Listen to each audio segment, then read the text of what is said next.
If you got your Bibles, you go to Ephesians chapter 5, verse 16. Ephesians chapter 5, verse 16. This is our theme verse for this series. And I'm reading from the New Living Translation this morning. That's weird. I don't normally tell you the translation. I just let you guess. But hey, now you know.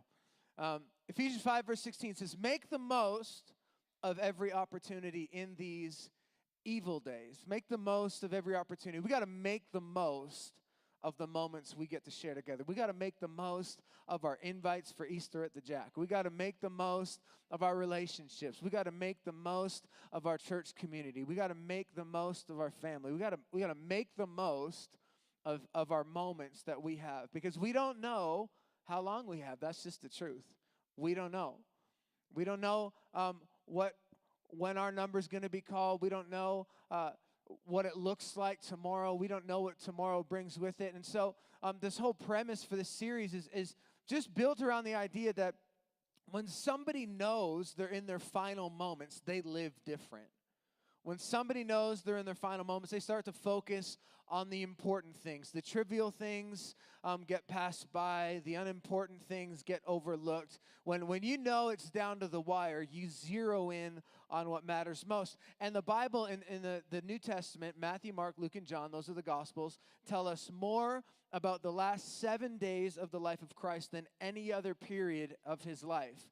Why? Because we need to zero in on what Jesus did in his last 7 days, because those are the things that mattered most to him. Who he spent his time with, where he went, the conversations he had, the issues he addressed. Like what did Jesus do in his last 7 days? And I don't want to wait and just try and live my final 7 like Jesus lived his. I want to live today like he lived his. If it was important to him, I want it to be important to me. I want to live like today matters. And so we've been digging in. We've been looking at the final 7 days of the life of Jesus and learning how we ought to calibrate ourselves and focus ourselves and where we should invest our time and our energy. So let's pray together. God, thank you that we're here. God, thank you that you're here. Thank you that that's all we need, Jesus. We just ask you to speak to our hearts today. We love you. Amen. Amen.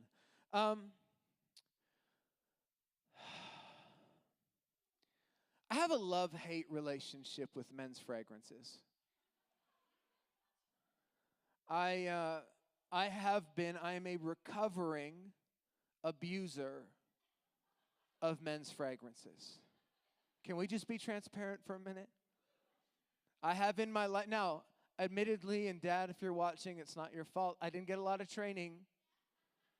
You know, my dad was an aftershave kind of guy. He didn't really venture out into the flowery man scents that were available. But my dating life needed help. Grade 8. I don't know what it was like. I don't know how you got into men's fragrances, but I dabbled a little. I didn't want to spend paper route money on some eau de toilette because that was too big of an investment. So what we would do is if we were going to the movies and we were meeting girls at the movies, we'd hit the department store first.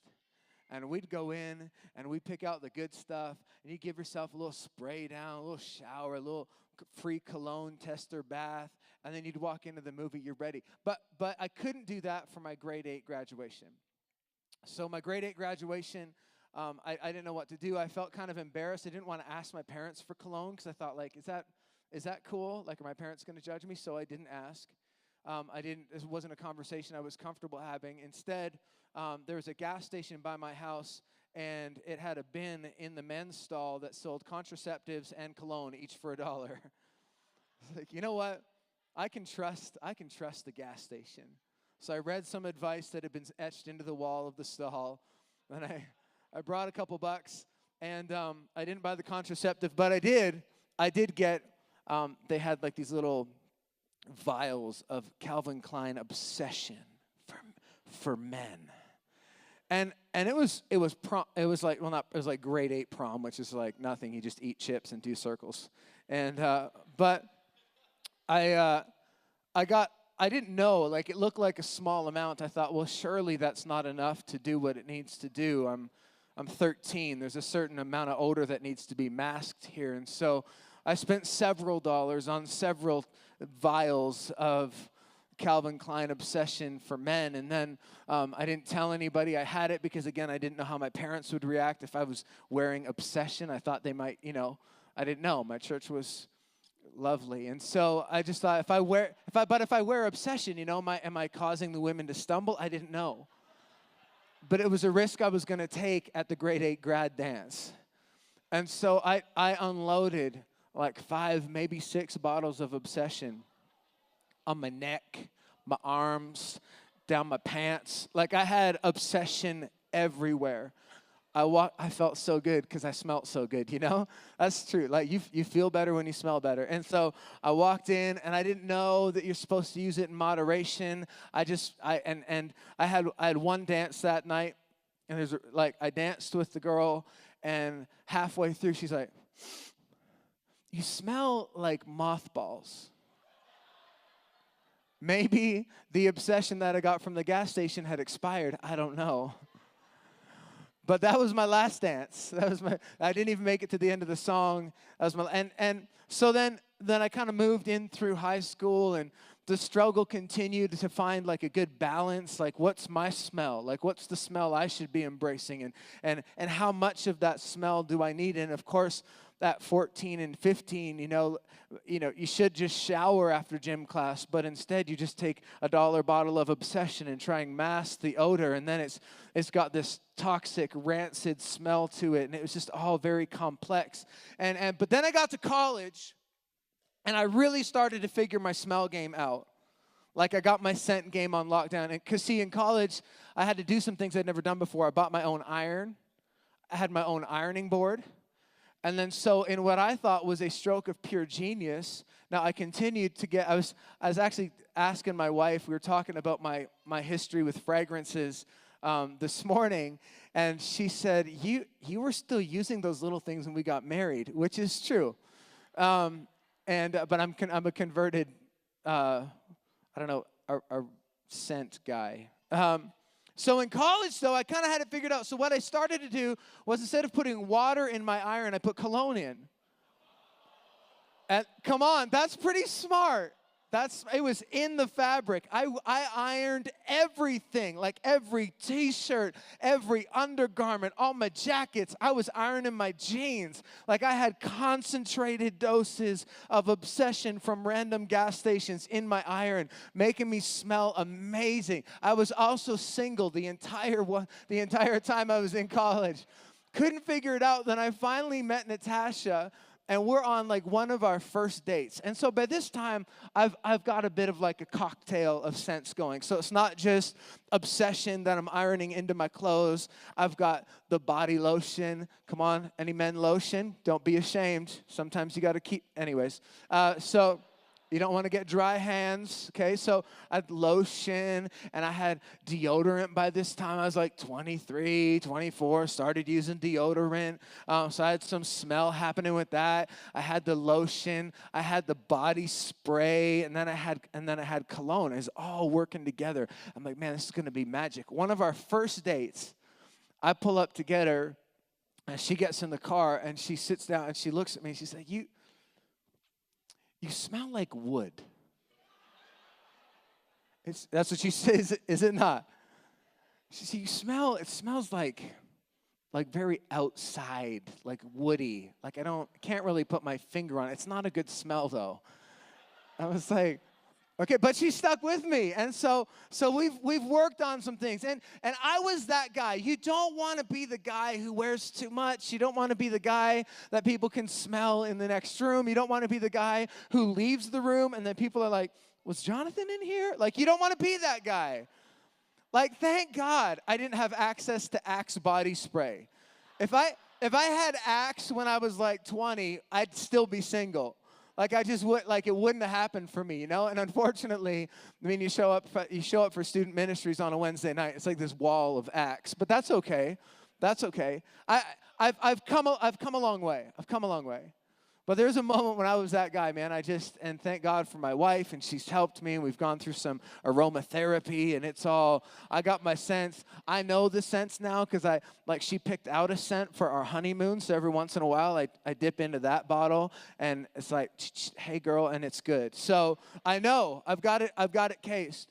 But there's a moment in the last week of Jesus' life when he became the guy who still smelled up the room after he left the room, where his fragrance lingered. Jesus had like this lingering fragrance. The story comes from Mark chapter 14. And Jesus and his popularity is ramping up, both of the people who love him and the people who hate him, all at one time. He's gone into Jerusalem and then back to Bethany and then into Jerusalem and then back to this town called Bethany. It's kind of where he's spending his nights, and he's gone back and forth. And the messianic expectation in the area is peaking. Like everybody's looking for the Messiah, so much so that when the Passover feast would happen, and this happened year after year, but now that Jesus has been performing miracles, the expectation is increased. But they would unlock the door to the temple and leave it unlocked for the entire Passover so that the Messiah, if he showed up, would be able to get in. Now that doesn't make a lot of sense to me, because I feel like if our deliverer shows up, I don't want him to need a key, right? Like, it just feels weird. Like, the Messiah's here. Did you cut him a key? No, I forgot. Oh, we're not going to get saved. Like, it just doesn't, but they're expecting something. Now, at the same time as there's this messianic expectation, there's obviously the expectation of the people that hate him. There are people seeking him, but then there are people like loathing him, and the chief priests and the scribes. By the time we get here, just a couple days out from his arrest and crucifixion, by the time we get here, they've already cleared out a cell for him on death row. They're looking for a chance to arrest him. But in Mark chapter 14, verse 3, it almost appears as if Jesus isn't too concerned. It says, while he was in Bethany, reclining at the table in the home of Simon the leper, a woman came with an alabaster jar of very expensive perfume made of pure nard. Sounds like obsession. She broke the jar and poured the perfume on his head. Jesus is attending a Passover Eve party at Simon the leper's house. Simon the leper, not Simon with brown hair, not Simon from Bethany, not Simon 6'2", Simon the leper, identified and distinguished from other Simons by the disease he had at one point. Now, we don't know much about him, but we do know that he obviously at some point had leprosy. Which means that at some point, there would have been a time when leprosy, which was like a skin-eating disease, terrible to live with, he would have been excluded and exiled, like kicked outside of the city because you couldn't be around people. It's very likely that he would have lost some of his fingers and maybe a toe or two. He would have been stooped over because of the way the disease would have been eating his body. Were he to enter into public at any point, he'd have to wrap up his sores. And the whole time he's around people, yell, unclean, unclean, just to let people know that he was coming. I mean, so this is Simon the leper. Now he was completely disregarded, disgraced, thought to be disgusting by people, but by the time we see Jesus having Passover Eve dinner at Simon's house, he clearly doesn't have leprosy anymore. If he still had leprosy, he wouldn't have been able to hang out with the people. So something has obviously happened, and it's quite possible that Simon is one of the lepers that Jesus healed throughout his ministry. Maybe he's one of the 10 that he healed at one time. Maybe he's the man with leprosy that came running up to him. We don't know exactly when or where, but it would make sense that he had been a leper and then had encountered Jesus and was now clean. And so almost as if in response to the miracle that Jesus did in him, he now invites Jesus into his home. And I just wonder, like, in response to what Jesus has done for you, are you making room for him in your life? Not just making room for him, but Simon he throws a party, gets Jesus in the room, and then invites other friends. See, if you've really experienced Jesus, like if you've really been touched by him, if he's really done something in you, if he's really saved you, then you can't possibly keep him to yourself. You are compelled to create room, not just for Jesus, but for other people to encounter Jesus through you. This is Simon the leper. Then while they're reclining at the table, a woman who really, culturally, unless she was coming to serve them, I'm not saying that's right, ladies, simmer, but unless she was coming to serve them, wouldn't have been allowed in the room. But she sneaks up behind Jesus. And again, so I told you that sometimes, like in my early fragrance days, we would go to the department store and find cologne, and we'd douse ourselves before we went out and hung with all the other grade 7 girls. And so that was just what we did. You want to walk around the mall, you want to smell good. So it was always the department store. The game we played was always, someone would grab a perfume and try and douse a guy with perfume, like girl perfume. Like that was the game. And I was just always so unsuspecting. I bet you half the time I walked out smelling like obsession for her. Because you're not ready. And so you'd just be walking in, and like some guy would come up and be like, bam, bam, bam, bam, bam, like shots in the face, and you're done. You smell like a girl the rest of the day. It was like that type of sneak attack is what I imagine happening here for Jesus. Reclined at the table, enjoying his dinner. From behind, a woman comes up and breaks open a bottle of perfume. Bam! Sneak attack. Perfume all over his head. Not just a little bit of perfume. The fact that it was preserved in alabaster means that it would have been very costly, very expensive.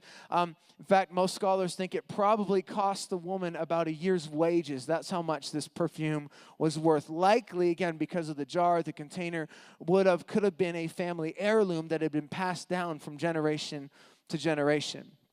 1 year's salary in a moment dumped on the head of Jesus.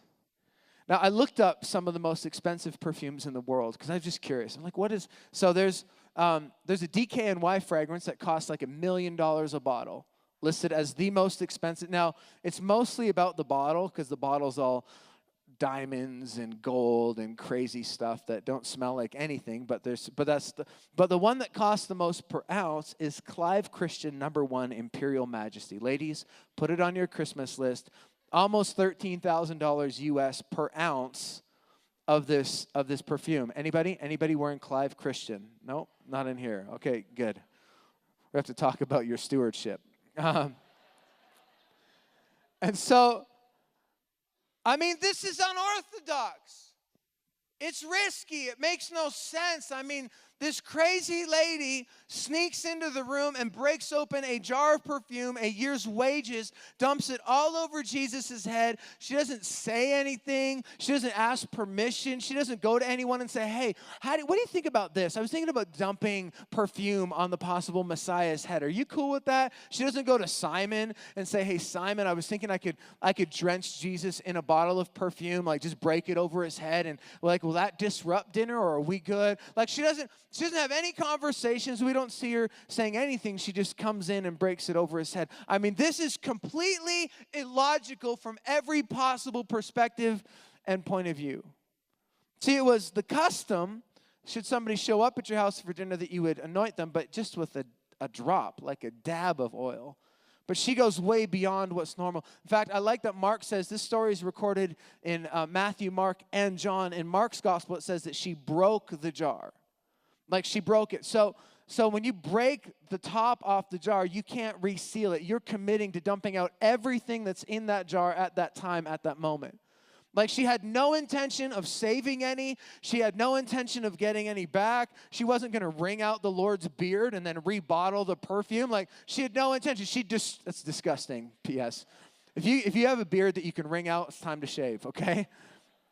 She had no intention of doing any of those things. Like the fact that she broke it open was almost a statement saying, Jesus, I'm going to break open my life and give you everything. I'm going to give to you without reservation or hesitation. I'm going to give to you extravagantly. Like gives her life. All that she has to offer, she gives to Jesus. And it's, radical, illogical generosity. Verse 4. So some of those present, who were mostly the disciples, were saying indignantly to one another, why this waste of perfume? It could have been sold for more than a year's wages and the money given to the poor. And they rebuked her harshly. Now, on a practical, logical level, I kind of get where they're coming from. Like on a logical level, I probably would put myself more in the position of the guys saying, why the waste, than of the woman dumping her perfume. Think about it. This isn't like a stocking stuffer. It's not just a little birthday gift. You can't pick this up from the vending machine at a gas station. This is like 1 year's wages. They're not crazy or wrong in the observation that they're making. To them, it looked like a waste of perfume. But see, one person's worship will be another person's waste if you don't understand their relationship. And so they didn't have the context. They didn't know why she would do this. They didn't think about or consider her backstory. And so to watch somebody just give everything they have to Jesus doesn't make sense often. In fact, even for us in this room, there are probably people in your life who look at some of the things you do and the places you choose to spend your time and they think like, why waste your time? See, what the critics didn't understand was that in a couple of days, hell was literally going to break loose trying to suppress Jesus and keep him down. And that as Jesus was being taken and beaten and whipped, and as he was hung on the cross, and then the soldiers divided his clothes, in the middle of death, now there's going to be the smell of worship. Why? Because he's been saturated with an offering. In the middle of the darkest moments on planet Earth, the fragrance of life and worship and love and appreciation. Imagine how Jesus felt getting whipped over the back, getting spit on and mocked and hated, but every once in a while he catches a whiff of his clothes and remembers, man, there's someone that loved me. There's still someone that appreciated the sacrifice. I wonder how much that kept him going. Knowing that there was someone willing to give everything they had to show their appreciation for him. Why the waste? Why the waste? There's always going to be people that don't understand your sacrifice. They're not going to understand why you get up and drive through the snow to get to church on a Sunday morning. They're not going to understand why you would do that on your day off. You go to church on a Sunday night. Like, why? Why isn't there something better you could be doing? They're going to ask, why do you serve? Why do you come early? Why would you be in a small group? Why would you join a team? Like, why do you do that? Why would you give money to a church? Like, what are they doing anyways? It doesn't make any sense. It's illogical, but they don't understand what you do. See, other people's worship just never makes sense unless you understand where they've come from. You got to be careful because the men in the room start out critical and they start out criticizing the practice. They're like, wow, she wasted all of that perfume. She dumped it all out and she could have sold it. We could have given the money to the poor. But very quickly, the criticism of the practical turns into a criticism of the person. And we have to be so careful that we don't cross that line. It's one thing to be critical of someone's actions. It's another thing to be critical of the person themselves. See, it says they rebuked her harshly. They've stepped over. Now they're not just condemning an action, they're condemning a person, which they actually don't have the right to do. Criticism is an interesting thing. Because see, in John's gospel, in this same story, he talks about how Judas was the one that brought up and instigated the criticism of this woman's offering. It was Judas. You know Judas. Judas made some bad decisions.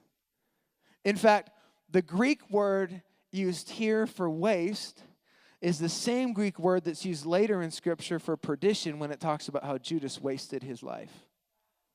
Judas. Judas is the one that says, hey, are you serious, guys? Check out what this chick is doing. That's disgusting. She's dumping her perfume all over his head. This is a year's wages. We could give this money to the poor. Now, so interesting because what you criticize often reveals where you compromise. Right? So just think about that before you criticize somebody. Because we have a tendency to be more critical about the areas that we're trying to protect and hide in our own lives. And so he's critical of how she's choosing to use a financial resource, but a day later, he's going to sell Jesus out for 5 weeks' wages. He's critical about this excess money being given and poured out on Jesus' head, but he's been stealing from the treasury. Like where you are most critical is probably where you are most compromised. And the trouble with criticism is that criticism tells us way more about the critic than it does about the criticized. The criticism is just not beneficial. It just really isn't. It just, we try to point out somebody else's flaws to cover up our own shortcomings. We try to point out what they're doing to make ourselves feel better, and it just doesn't work. It's got no value. It's got no benefit. Criticism always lacks context. Judas didn't have context. Judas didn't consider the context. And so you've got this struggle between this woman who's given everything she has and now a group of men watching on. I think, man, that doesn't make any sense. Do you know that generosity almost always feels that way? There's almost always this tension between I really want to do this, but then there's another part of your brain that's like, I don't know if I should do that. Like I really want to worship God with my finances, but then there's another part of you that's like, I just don't know if we can afford to do that. Honestly, every time we write a check, who writes checks? We don't write checks. We give online. Every time we make some sort of contribution to God's house and his work, like every time it's like, I really want to, but it hurts. It's a sacrifice. It's not easy. Like, I get it. Getting up in the morning, joining the team, all these things. It's like, man, there's part of me that really wants to, but then there's part of me that wonders, like, what am I giving up? What am I going to compromise? What am I going to miss out on? What am I going to lose? And there's this tension that happens in our own self where your heart wants to have faith and your mind wants to have the sure thing, and the two just struggle because they don't always go together. And we see them both played out in this story at the same time. And so to really understand where this woman's coming from, we have to get a little bit greater context. Like, was she actually being wasteful? Like, was she being irresponsible? Are the disciples and Judas right? Or was there more to the story that we don't see in Mark? And thankfully, we've got 2 other camera angles on this particular narrative. And John gives us a little more information. In John chapter 12, verse 2, it says, "Here in Bethany, a dinner was given in Jesus' honor." Why? Because Jesus had just healed Lazarus, raised him from the dead. And so now he goes back after a couple days later, goes back to Bethany, and they're like, hey, we're going to have a party with Jesus at Simon the leper's house to celebrate that Jesus raised Lazarus from the dead. John says, Martha served, while Lazarus was among those reclining at the table with him. Then Mary took about a pint of pure nard, an expensive perfume, and she poured it on Jesus' feet and wiped his feet with her hair. Gets grosser. He thought the beard was bad. Well, she's wiping his feet with her hair. And the house was filled with the fragrance of the perfume. This isn't just a random woman. Jesus is at Bethany. They're throwing him a party. Lazarus has been raised from the dead. It's a party in honor of Jesus and who he is and what he represents and what he's done. Martha is busy serving the food because that's what Martha does. No judgment. We need Marthas. Lazarus is reclining by the table because, well, he's a guy. And he should be up helping the ladies, but he's on dish duty, I'm sure. He's reclining by the table. And then Mary comes up from behind. And it's Mary who breaks open the jar and pours the perfume all over Jesus. Mary. Like when you know it's Mary, you start to get an idea of why the sacrifice. It doesn't seem so crazy. Because we know what Mary's been through. Because in John chapter 11, Lazarus is sick and then he dies. And Jesus is supposed to come and help, but he shows up late. And she's frustrated and she's hurt. And she runs out to Jesus and says, Jesus, why didn't you come sooner? I mean, it's a bad moment. She's experienced grief. She's experienced pain. She's experienced loss. She's walked through some stuff. But it's Mary who watched Jesus step into a tomb and speak a word and conquer death death. It's Mary who watched him show up 4 days late, but right on time, because that's how Jesus works, and changed everything with the word. It's Mary who's watched him take something that had been written off and forgotten, and they thought it was a done deal, and he brings something out of nothing. It's Mary who watched Jesus exercise his authority over hell and the grave. It's Mary she's had an experience with him. And when you understand the experience, the worship starts to make a little more sense. She's giving from a place of experience. So yes, her worship might have seemed extreme. It might have seemed illogical that she would invest that much and dump that much. It might seem like it doesn't make sense to break open your life and pour it all out towards Jesus. But when you've had an experience, things are different. See, love has never been led by logic. Like when you fall in love with somebody, you start to do things that don't make sense. I love my wife. I love my kids. I started camping. That didn't make sense. You start to do things. You get around your family and your spouse, and you start to, I met Natasha. I started brushing my teeth. I bought dental floss. I did some things that I hadn't done before. I didn't need to do them before, but I was so in love. They were just a natural outflow. You start to pick up. You have your own kids, and you start to pick them up, and you're throwing them. I'd never picked up and thrown kids before. I'd be arrested for that. But when they're yours, when you have an experience, you start to do things that you've never done. It's not logical. It wasn't logic that reached out and touched Simon's leprous body. It wasn't logic that went into the tomb and told Lazarus to get up. It wasn't logic that fed 5,000 people with a couple loaves and fish. It wasn't logic that healed blind eyes. It wasn't logic that healed cripples. It wasn't logic that set hearts free. It wasn't logic that stood before Pilate and stood before Herod and didn't argue his case, but willingly accepted crucifixion to die in our place. That's illogical. Logic doesn't do those things, but love does. Love touches the leper, and love walks into the tomb when you think it's dead and over and says there's still some more for you and raises you up. Love heals blind eyes, and love heals broken hearts, and love restores relationships, and love puts itself on a cross when it didn't have to. It's not logical, and it's not practical. Love did those things. Love moves when it doesn't have to. It's not logical or practical that the God of the universe would pursue relationship with us.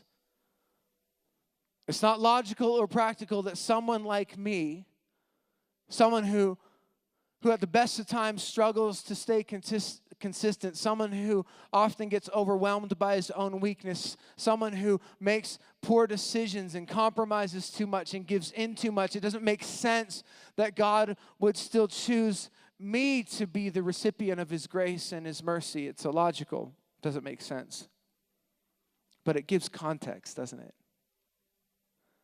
Like, 'cause see, if his sacrifice for us was illogical, impractical, then our response doesn't need to make sense either. If what God did for you and you've really received it doesn't make any sense, then don't worry. Your worship in response to him doesn't have to. Forgive me if when we sing songs here, I jump in the front. I just really can't help myself because I know where I should be. It's not here. Forgive me if every time we step into an environment like this, I can't help but lift my hands because, see, when you've carried the weight of your own guilt and shame and insecurity for so long, and then somebody lifts it off of your shoulders, your arms, this is like an automatic response. You can't help but lift your hands and worship. Forgive me if I want to give until it hurts. I'm not going to apologize for pouring out, trying to break open my life and give it to the one who's made a difference, to the one who, if not for him and his illogical moves in my direction, I wouldn't even be here. I'm going to give financially till it hurts. I'm going to serve till I'm exhausted. I'm going to sing till I have no voice. Why? Because he would have done the same and more. He did do the same and more. She gave out of her experience. See, at dinner that night, Mary saw something that nobody else in the room saw. Everyone else missed it. She notices, it dawns on her that she starts to put together the pieces. See, he's been kind of talking in code, and he's been trying to let everybody know now in the last week of his life that he's the Messiah, and he's going to come, and he's going to save them from their sins, and that he's got to die. But he's been trying to let them know that he's going to come back to life, but a lot of them are missing it. But not Mary. Mary sees something triggers in her that night. She looks and she sees Jesus. This is my opportunity. She knows that he's going to be tried as a criminal. She knows that criminals don't get burial rights of regular people. He's not going to get to have his body anointed with perfumes and oils to preserve it properly. He's not going to get the honor of that. So she knows. She also, I believe, sees with some expectation beyond just the grave, because he said he was going to return and things are going to be okay. And it doesn't make sense to a lot of people, but I think Mary sees and she knows something different. And so she knows that this is her moment. Like, she needs to make the most of this moment, this dinner. That's why she doesn't ask permission. That's why she doesn't get clearance from the fellas. That's why she doesn't excuse herself or apologize for making a scene. Because when you know it's your moment, you take it.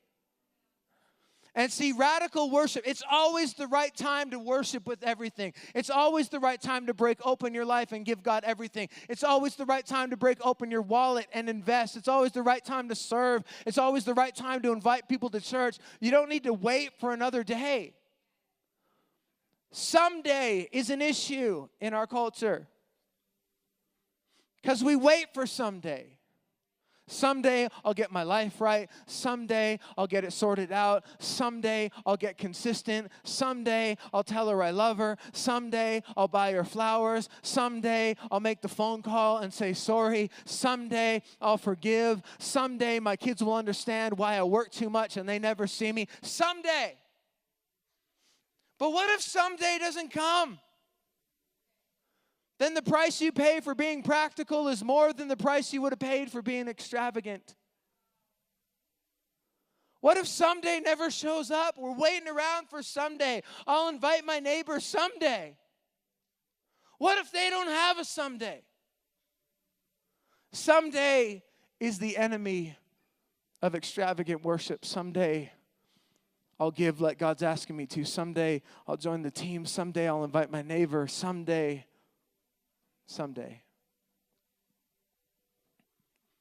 Back to Mark, chapter 14, Jesus sees the criticism of this woman and he says, leave her alone. Why are you bothering her? She's done a beautiful thing to me.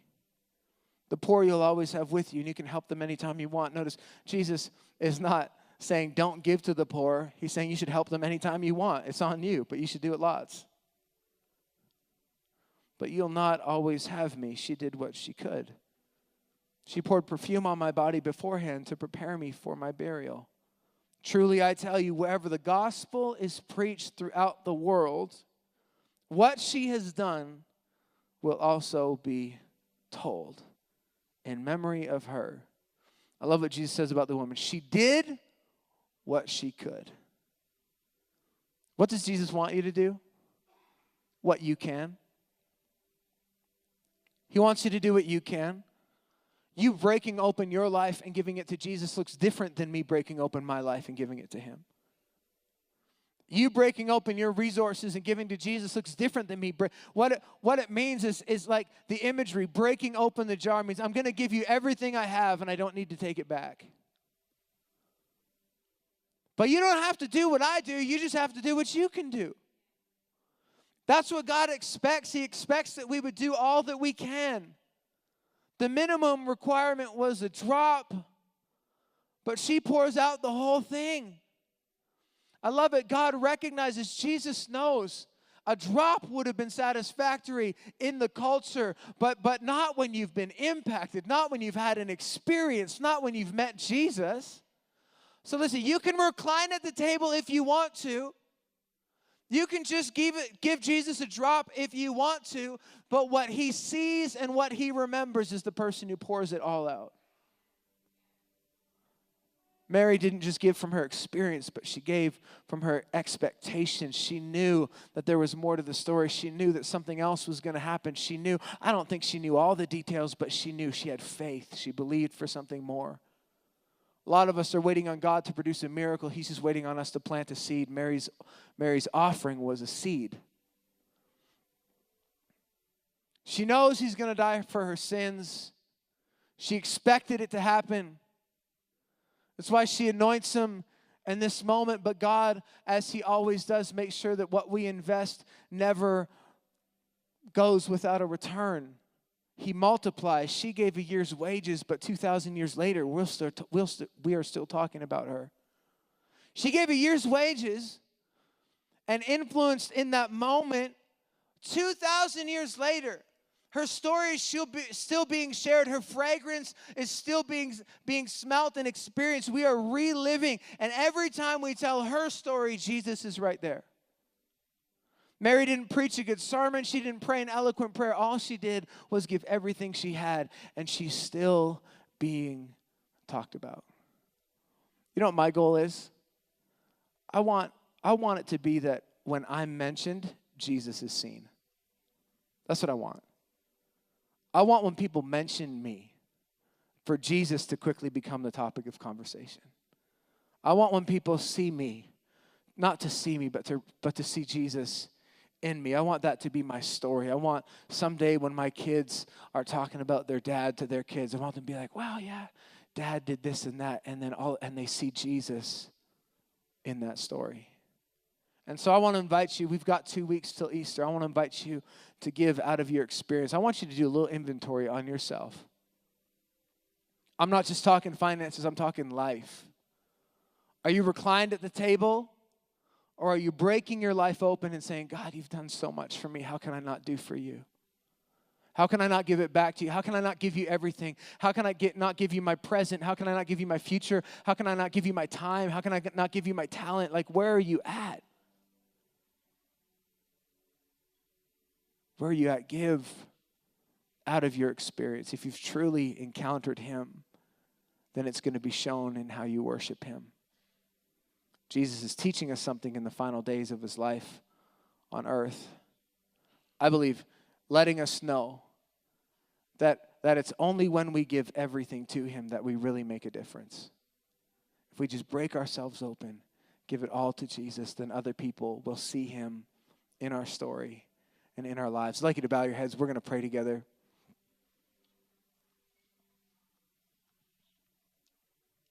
There are some people in the room, and you've not opened yourself up to Jesus at all. You know, as we talk about like maybe you're even in one of our environments today, the South Campus, North Campus, maybe you're downtown, and a lot of what's happening seems really strange and weird to you, and I get that because some of it seems strange and weird to me too. But it might just be that you haven't had an experience with Jesus yet, and he brought you here into this space today because he's desperate to get a hold of your heart. He's desperate to have an encounter with you, desperate for relationship with you. You're not here by accident.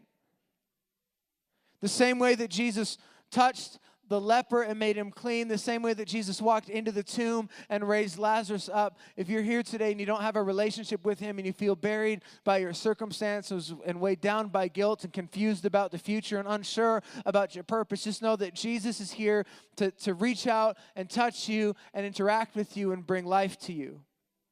And so I'm going to count to 3.